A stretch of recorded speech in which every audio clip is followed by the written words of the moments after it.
ప్రతి చోట, ప్రతి పద్యంలో, ప్రతి శ్లోకంలో వీలైనంత వరకు స్త్రీని అవమానించడమే. ఇవాళేమో పట్టుకు ఎడుతున్నా హిందూ సంప్రదాయం ఏం కాపాడతారు వాళ్ళని గౌరవించకపోతే. అంచేత నేను అందులో ఉండేవే గౌరవించే విషయాలు చెప్పుకు వస్తున్నా, సరసంగా, సరదాగా, జాగ్రత్తగా, సగౌరవంగా, సభక్తిగా. మనుషుల్ని గౌరవించినప్పుడే మనతోటి ఉంటారండి ఎవరైనా సరే. నౌకర్లైతే మాత్రం తిడితే పడతారా? తిట్టకుండా పనులు చెప్పలేమా? అరే ఊరే అనాలా? ఆ మాట మానుకోలేమా?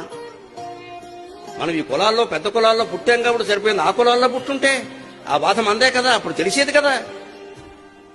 ఇవాళ మన పిల్లలు హాయిగా ఆ కులాల వాళ్ళని చేసుకుంటుంటే ఒక్కొక్కడు 10 లక్షల హత్య కత్తేసుకు బయలుదేరుతున్నాడు ఇక్కడ. మరి వీరు అక్కడే చదివారు, వారు ఇక్కడే చదివారు. వారికి ప్రేమించుకోవడం తప్పితే ఏం తెలియదు. మరి మీకున్న భేదాల్లో ఏం చేయమంటారు? ఇవాళ పరుగులు పోతున్నాయి. అవమానించింది మనమే, ఆ స్థితికి తీసుకొచ్చింది మనమే. ఇవాళ ఏదో జరిగిందనేది మనమే.